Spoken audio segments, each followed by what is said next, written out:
오늘 우리에게 주시는 말씀은 빌립보서 2장 14절에서 18절입니다. 모든 일을 원망과 시비가 없이 하라. 이는 너희가 흠이 없고 순전하여 어그러지고 거스리는 세대 가운데서 하나님의 흠없는 자녀로 세상에서 그들 가운데 빛들로 나타내며 생명의 말씀을 밝혀 나의 다른 질도 헛되지 아니하고 수고도 헛되지 아니하므로 그리스도의 날에 나로 자랑할 것이 있게 하려 함이라.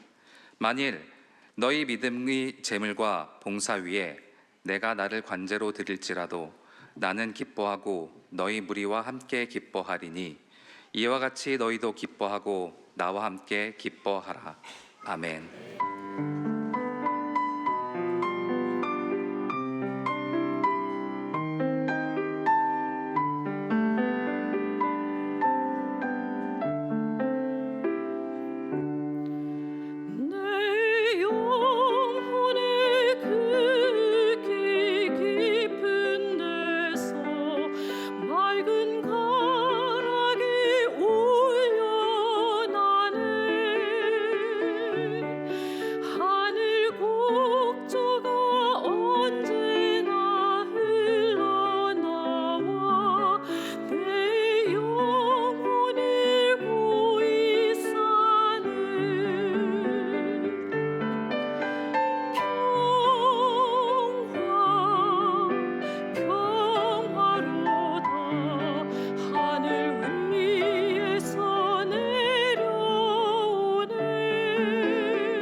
이 세대를 가리켜서 M세대, AI세대. 그런데 성경에 보니까 이 세대는 패역한 세대. 성경이 맞는지, 현대의 사람들이 얘기하는 그 시대가 맞는지 한번 판사님이 생각하는 우리 현 사회를 한번 조명을 해볼게요. 서울 고등법원 분야판사를 지내시고 아마 그보다도 높은 자리에 계시다가 은퇴를 하셔서 변호사를 하시면서 극동방송에 칼럼을 방송하셨고 목요일 날마다 성경 공부에 늘 오셨던 이우근 장로님이 이거 방송할 때는 서울 고등법원 부장 판사님으로 계시면서 내가 방송을 듣다가 얼마나 감동을 받았는지 그분이 생각하는 정신없는 향락과 정신만 남은 도덕, 그거를 4가지로 분석을 해놨어요.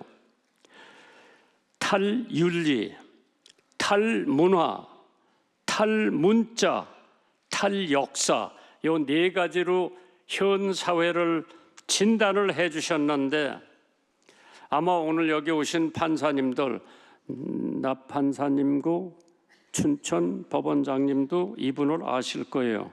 네 가지 다 하려면 시간이 걸리기 때문에 그 중에 하나, 탈윤리.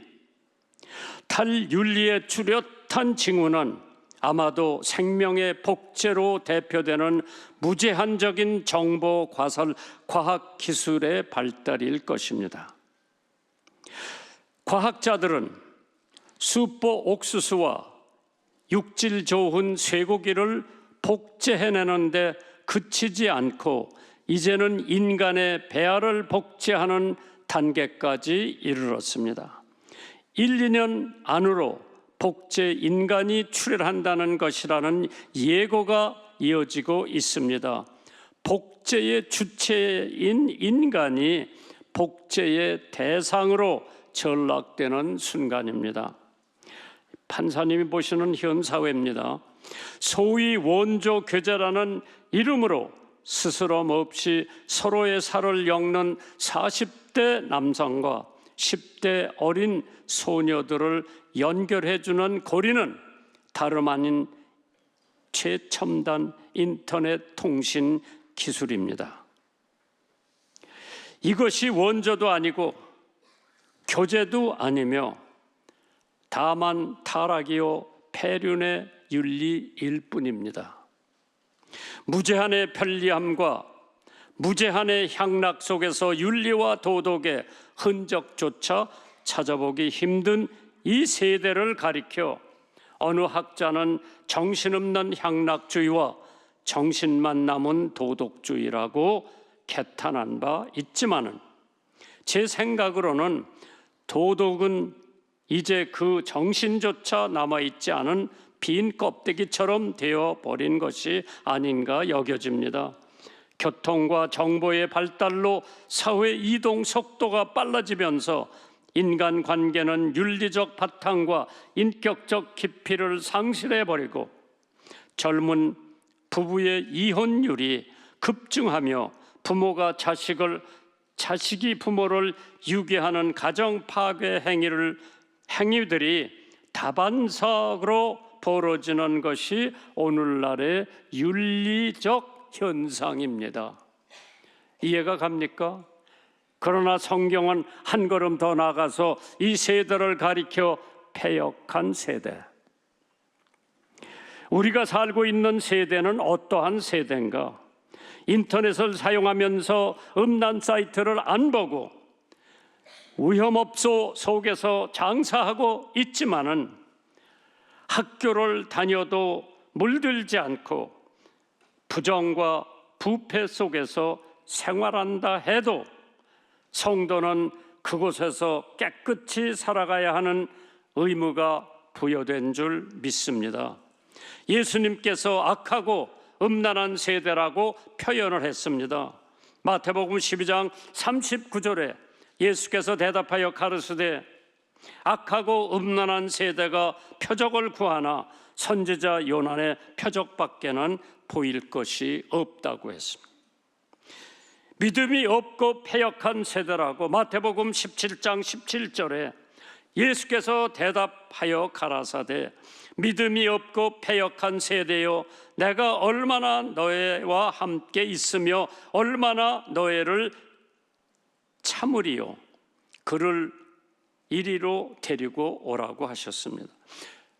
베드로 패역한 세대라고 사도행전 2장 40절에 또 여러 말로 확증하며 권하여 가로되 너희가 이 패역한 세대에서 구원을 받으라고 했습니다. 내가 살고 있는 세계, 패역한 세계, 우리가 살고 있는 이 세대는 하나님을 버리고 진리를 거스르며 죄악을 죄로 모르고 육욕만 챙기는 세대에 하나님과 된 성도 여러분들은 물고기가 짠 바다에 살고 있지만은 절어 있지는 않다고 그러죠. 진흙 속에서 있지만은 연꽃은 더럽지 않은 것처럼 신자는 시대의 조류에 합류하지 않고 이 시대 사조에 밀리지 않아야 합니다. 율곡 선생님이 젊은이들을 바로 서야 나라가 바로 선다고 생각하시면서 요결 율곡 선생님이 이런 마음을 담아 학문을 시작해서 청년들을 위해 쓴 책이 있습니다. 계몽 요결, 나오는 인생을 망치는 8가지 습관이 있다고 했습니다. 들어보세요. 이건 율곡 선생님이 하신 말씀이니까 행동은 하지 않고 생각만 하는 습관 버리라고 그랬어요. 하루를 소중히 여기지 않고 낭비만 하는 습관, 같은 생각을 하는 사람만 좋아하는 습관, 생각이 좀 다르더라도 그 사람도 인정을 해줘야 되는데, 네 번째로 사람들의 칭찬을 받으려고 허위만 가식을 가지고 있는 습관, 풍류를 즐긴다는 핑계로 인생을 낭비하는 습관, 돈에만 혈안이 되어 더 벌려고 하는 습관, 남과 비교하며 자신을 비참하게 여기는 습관, 욕구를 절제하지 못하며 재물과 여색을 탐하는 습관 버리라고 했어요. 아무리 망가진 인생이라도 주님의 손길 한 번만 잡으면은 그 사람은 다시 살 수가 있는 줄 믿으시기 바랍니다. 잠언 22장 5절에 패역한 자의 길에는 가시와 올무가 있거니와 영혼을 지키는 자는 이를 멀리 한다고 했습니다. 오늘 첫 번째 대목입니다. 성도는 원망과 시비를 없어하여야 악한 세대에서 이겨낼 수 있다고 했습니다. 본문 빌립보서 2장 14절입니다. 모든 일에 원망과 시비가 없이 하라. 바울의 사도 간절한 호소입니다. 원망, 시비 없이 하라고 그랬죠. 고린도전서 10장 10절에 저희 중에 어떤 이들은 원망하다가 멸망시키는 자에게 멸망하였나니 너희는 저희와 같이 원망하지 말라고 했습니다. 사실 우리가 살다가 보면 날씨도 원망하고 비 온다고 원망하고 목사 설교가 길다고 원망하고 교회 나가면 별 볼 일 없다고 원망하고, 이스라엘 백성들은 하나님이 광야에서 챙겨주시는데도 불구하고 물이 없다고 원망, 음식이 없다고 원망, 고기가 없다고 원망, 원망으로 가득 차인 이스라엘 백성들을 끌고 가는 하나님의 심정. 원망하는 자는 천국을 받지 못할 것이요 천국을 받는 자는 원망을 하지 않는다고 했습니다. 원망의 근원은 오해와 시기, 욕망에서 발생한다고 하지요. 고라당의 반역으로 인해 많은 사람들이 하나님의 진노를 받아 죽게 되자 그 다음날 이스라엘 백성들이 모세와 아론을 원망하기 시작했습니다. 당신들이 여호와의 백성을 죽였다고 얼마나 원망을 했는지 그때 여호와께서 하나님의 영광을 모세와 아론 천막에 나타나게 하셨죠. 그래서 모세와 아론이 성막 앞으로 가자 여호와께서 모세에게 너희는 이 사람들에게서 떠나라. 내가 당장 그들을 죽여 버리겠노라. 그리고 두 사람은 얼굴을 땅에 대고 엎드렸습니다. 땅에 대고 엎드렸다고 하는 것은 기도한다고 하는 의미가 있고, 그리고 모세가 아론에게 이렇게 말을 합니다. 형님, 향로를 제단 불로 향을 피워 급히 백성에게 가서 그들을 원해 속죄를 하십시오. 여호와께서 대단히 노하셔서 무서운 전염병이 발생될 겁니다. 그때 성경 퀘스트를 내드리는데 몇 명 죽었는지 아는 사람?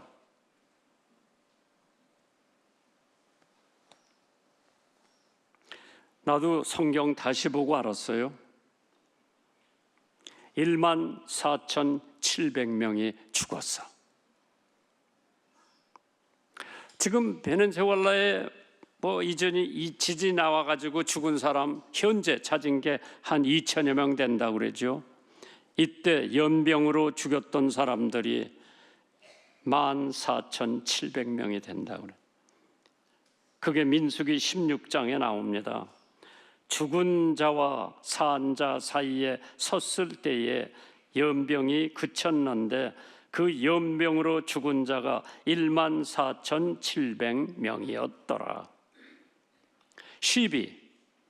디모데전서 1장 4절에 신하와 끝없는 족보에 창림하지 말게 하라. 이런 것은 믿음 안에 있는 하나님의 경륜을 이름보다 도리어 변론을 내는 것이라고 했습니다. 12. 다투고 논쟁을 하고 정치, 학술, 예술, 평론에서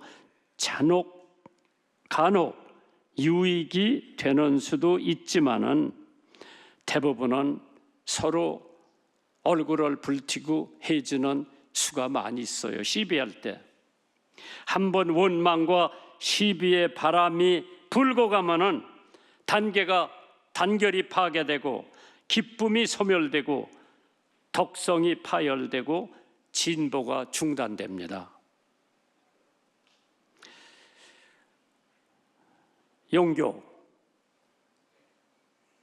보스턴에서 왔죠. 보스턴 야구 경기장에서 연습 시합이 벌어졌을 때에 그 상대팀이 볼드모 오리오라고 하는 상대팀의 투수가 존 맥그로라고 하는 사람이야. 알아 몰라? 공부만 하다가 보니까 잘 모를 거예요. 이 사람이 볼을 던졌는데 배드에 있는 사람 머리를 때렸어. 그래서 이 사람이 야구 방망이를 가지고 투수한테 달려가기 시작했어요. 그러니까 덕아웃에 있는 모든 사람들이 달려가서 삽시간에 싸움이 붙었어. 그 싸움의 결과로 보스턴 야구 근처에 있던 집 100채가 전소가 돼서 불이 났어요. 사소한 시비, 있을 수 있는 일이죠. 던지다가 다리도 맞고 얼굴도 맞을 수가 있는데 그런 거를 안 맞으려면 야구를 하지 말아야 되는데 야구 선수에게는 그런 일이 있을 수가 있는데 그걸 못 참고 뛰어가서 방망이를 가지고 지금 투수를 때리려고 하니까 그쪽 팀들이 또 보호를 하고 싸움이 붙었어. 삽시간에 싸움이 붙었어요. 그래가지고 싸움이 얼마나 격렬하게 일어났는지 경찰도 제지를 못하고 누가 불을 던져가지고 야구장 근처에 있는 집 100채가 타버렸어요. 아무리 메이저리그 하더라도 시범 경기는 승패에 영향을 미치지 못하는데 시범 경기에 투수가 잘못해가지고 머리에 쳤는데 조금만 참으면은 다음에 홈런을 치면 되는데 그걸 못 참아서 배트 방망이를 가지고 투수 때려 죽인다고 달려가는 모습을 보면서 덕아웃에 다 나오고 이쪽 팀들이 다 나와서 싸움하면서 삽시간에 누가 불을 지르는 가운데에 시비와 부는 잠깐이에요. 그래서 그 결과는 상상을 할 수 없을 정도로 컸다고 합니다. 잠언 20장 3절에 다툼을 멀리하는 것이 사람에게 영광이거늘 미련한 자마다 다툼을 일으키느니라. 두 번째 대목은 흠없고 순전한 삶을 살아야 된다고 빌립보서 2장 15절이에요. 이는 너희가 흠이 없고 순전하여 어그러지고 거스리는 세대 가운데서 하나님의 흠없는 자녀로 세상에서 그들 가운데 빛으로 나타나라 그랬어요. 무책임하는 사람들, 골로새서 1장 22절에 이제는 그의 육체와 죽음으로 말미암아 화목해 하사 너희를 거룩하고 흠없고 책망할 것이 없는 자로 그 앞에 세우고자 하였다고 그랬어요. 예수님이 돌아가셨기 때문에 나 같은 죄인, 나 같은 형편없는 사람도 하나님께서 흠없는 자녀로 삼아주셨기에 나는 세상에 빛을 발하여야 된다고 하는 하나님의 말씀. 디모데전서 3장 10절에 이에 사람들은 먼저 시험하여 보고 그 후에 책망할 것이 없으면 집사의 직분을 하게 하라. 책망 없는 사람, 책망 받지 않는 사람들. 우리 주 예수 그리스도가 나타나실 때에 점도 없고 책망받을 것도 없이 이 명령을 지키라고 하나님께서. 패역한 세대, 누가 이 세대를 고칠 것인가? 그래서 흠이 없고 순전한 믿는 여러분들이 고쳐야 되지 않나? 그런데 나는 구약 성경을 읽으면서 다윗이 전쟁터에 나가야 돼요. 임금님이 전쟁터에 나가서 진두지휘했어요. 그 당시에는. 그런데 이 양반이 낮잠을 자고 부시시 일어나서 지붕에 올라가서, 거기 지붕은 다 평평해요. 이웃집이 내려다 보니까 어떤 여자가 목욕을 하고 있더라. 보니까 그 여자가 너무 아름다운 거예요. 부하를 시켜서 그 여자를 왕궁에 데리고 왔어요. 거기서 무슨 일이 일어났는지 여러분들이 성경을 보면 알 거예요. 그리고 집으로 돌려보냈어. 얼마 안 있다가 그 여자가 저는 임신을 했습니다. 그 소식을 들은 다윗 왕이 그 남편이 최전방에서 전투를 하고 있는데 휴가를 줬어. 그래, 휴가를 줬는데 임금님한테 전쟁에 대한 상황을 보고하고 포도주도 주고 빵도 주고 떡도 주고 집에 가 쉬었다가 휴가 내가지고 쉬었다가 다시 가라고 전방으로. 그런데 그 남편이 우리아라고 하는 용사예요. 집이 안 가고 궁전 추녀 끝에서 밤을 새우고, 그 얘기가 임금님 귀에 들어가니까 이거 큰일 났거든. 그래가지고 요비라고 하는 우수한 장군이 거기 있었는데 그 사람한테 임금님이 편지를 씁니다. 여기 우리아라고 하는 친구가 와서 전쟁 보고를 다 잘했는데 그 사람을 최전방에 갖다 놔서 죽게 하라고 하는 편지를 임금님이 보낸 거예요. 요비라고 하는 사람은 아무것도 모르고 그냥 그 사람을 최전방에 갖다 놨는데 적군에 의해서 죽었어. 그 소식이 왕에게 들리자마자 무조건 벳시바라고 하는 우리아 장병의 마나님을 그냥 왕궁에 데려다가 자기 마누라를 삼은 거예요. 그때 나단이라고 하는 선기자, 지금 대한민국의 나단이라고 하는 선기자 나는 눈 비비고 찾아볼래요? 없더라. 나단이라고 하는 선기자가 왕궁에 들어갔어요. 임금님, 어떤 성에 두 사람이 있었는데 한 사람은 양과 소가 많고 다른 한 사람은 어린 암양 한 마리를 키우고 있는데 그거 외에는 아무것도 없고 가난한 사람인데 그 부잣집에 손님이 왔어. 그런데 자기 양우리에서 양을 잡지 않고 가난한 사람 양 한 마리를 뺏어다가 요리를 해서 그 손님을 대접했는데 임금님 어떻게 생각하십니까? 다윗 왕이 노발대발하는 거예요. 그놈은 죽여야 된다. 재산 다 몰수해야 된다. 그때 나단 선지자가 영어 성경에 나오는 거예요. Thou art the man. 당신이 바로 그 사람이야. 그 얘기를 선지자한테 들으면서 양심의 가책을 안 받을 수가 없지요. 충성된 우리아의 아내를 자기가 겁탈을 하고 자기 아내로 삼았으니 하나님 앞에 우리아를 죽이고 그의 아내를 취한 왕이 바로 그 사람이다.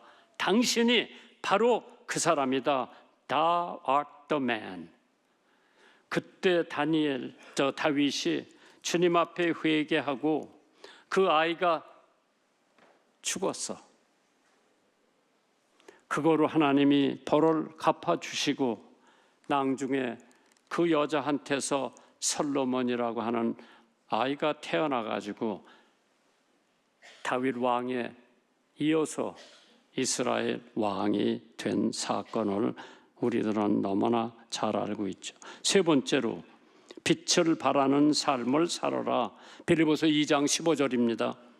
이는 너희가 흠이 없고 순전하여 이그러지고 거스리는 세대 가운데서 하나님의 흠 없는 자녀로 세상에서 그들 가운데에 빛들로 나타내라. 그래서 세상에 빛이 되라. 예수님께서 내가 세상의 빛이니 너희도 세상의 빛이 되라고 말씀했죠. 하나님께서 우리들을 세상의 빛, 세상의 소금으로 생각하고 계십니다. 등불을 말을 하지 않지만은 빛을 비춰주고 등대는 소리를 내지 않고 빛을 비춰줍니다. 마태복음 5장 14절에 너희는 세상의 빛이라 산 위에 있는 동네가 숨겨우지 못할 것이라고 했습니다. 하나님은 빛인데 우리가 그 하나님의 빛을 받아서 우리는 반사를 해주는 거예요. 내가 빛이 아니에요. 하나님의 빛을 받아서 세상에 반사하는 거예요. 흑암이 변해 광명의 세계가 되고 미신과 죄악의 세대가 없어지고 우리도 하나님의 빛을 발해 세상을 밝게 해줄 수 있는 성도가 되어야 되지 않나. 마지막으로 예화 하나 하고 끝마칠게요. 1980년 7월 27일 카이로의 육군병원에서 이란 왕 팔레비가 임파선 암으로 사망을 합니다. 그의 죽음은 권력의 허상함을 잘 보여주는 죽음입니다. 그가 22살 때 왕위에 오른 왕 중의 왕 샤앤샤로 자처하면서 2500년 전 페르시아의 꿈을 재현하겠다고 전력을 투구하고 그의 인기는 하늘을 치솟을 정도로 많았습니다. 그는 백색 혁명을 주도하여 근대화의 아버지라는 칭송을 받았으나 그의 장기 집권에 따라 비밀 경찰이 생기고 서서히 부패하는 정책으로 기울어졌습니다. 1979년 1월 16일 회교 혁명이 일어났어요. 하루 저녁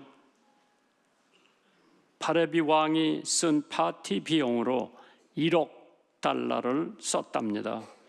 전용기 비행기 화장실에 금으로 도색을 했고 600명의 호위병을 거느리며 절대 그때의 왕으로 자처하는 그가 가족과 셋째 왕비 파라와 흙 한 주먹이로 망명길에 올랐지만 모로코에서 바하마로, 다시 멕시코로, 미국으로, 다시 파나마로 방랑 생활을 하다가 최후에 카이로에서 파라와 사남매 그리고 2천억의 유산을 남기고 나는 지금 죽는다. 암으로 인해 이 죽음의 고통을 나는 무덤으로 이끌어왔다 하며 죽었습니다. 인생은 아침 안개라 같았죠. 그러나 하나님의 말씀은 영원하다고 그랬어요. 이사야서 40장 8절에 풀은 마르고 꽃은 시드나 우리 하나님의 말씀은 영영이 선다고 했습니다. 하나님께서 생명의 말씀을 밝히라고 우리들에게 명령을 하셨습니다.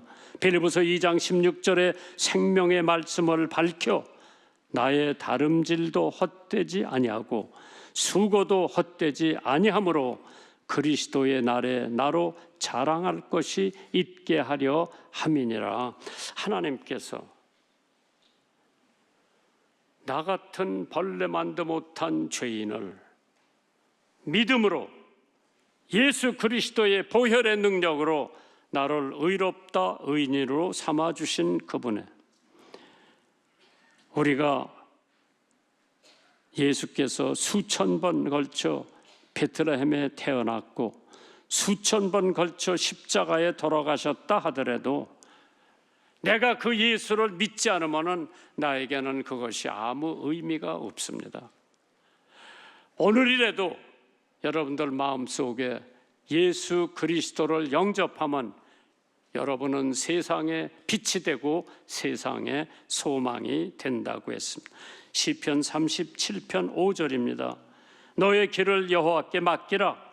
저를 의지하면 저가 이루신다고 그랬어요. 정치를 하든 경제를 하든 목회를 하든 교사를 하든 모든 길을 여호와께 맡기면은 하나님께서 지켜주시고 보호해 주신다고 약속을 했는데 이 패역한 세대에 여러분과 저는 세상에 빛이 되고 세상에 소망이 되기를 주님의 이름으로 축원합니다.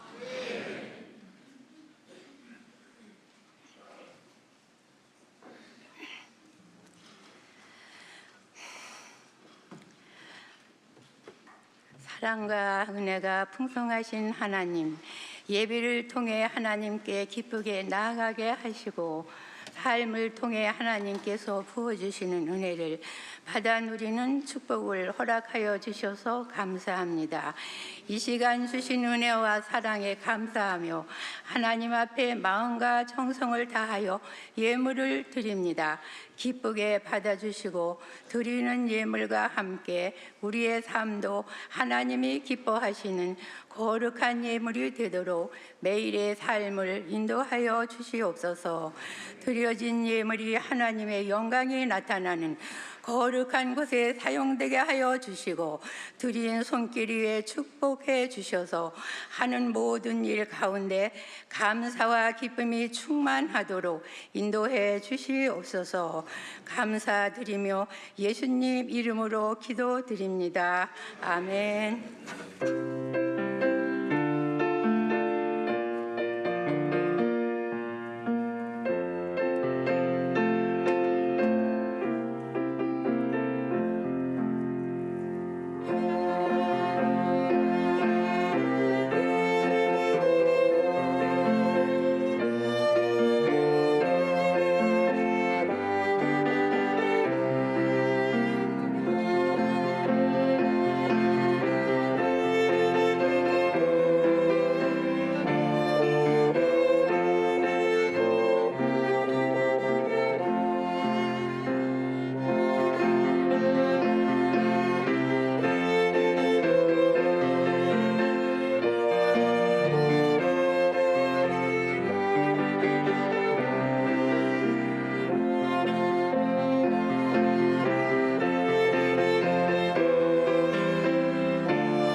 제사자들이여 1절 4절 찬양하시겠습니다.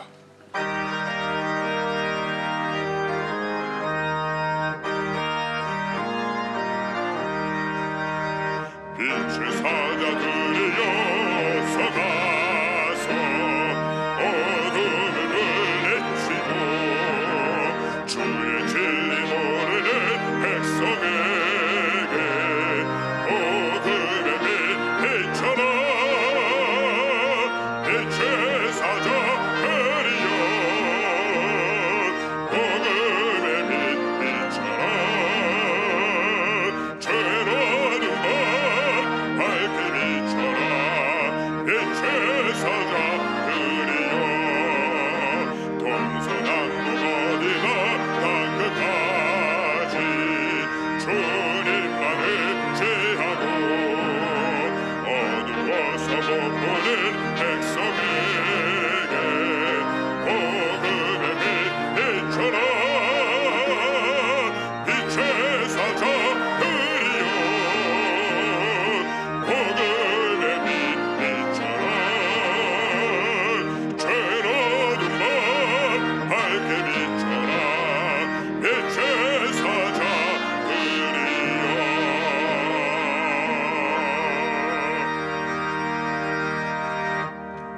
이제는 우리 주 예수 그리스도의 지극히 크신 은혜와 하나님 아버지의 무한하신 사랑과 성령님의 감동 감화하심이 패역한 세대에서도 하나님을 바라는 의로운 세대로 거듭나기를 간절히 소망하는 모든 권속들 머리 위에 지금부터 영원히 함께 하시기를 축원하옵나이다.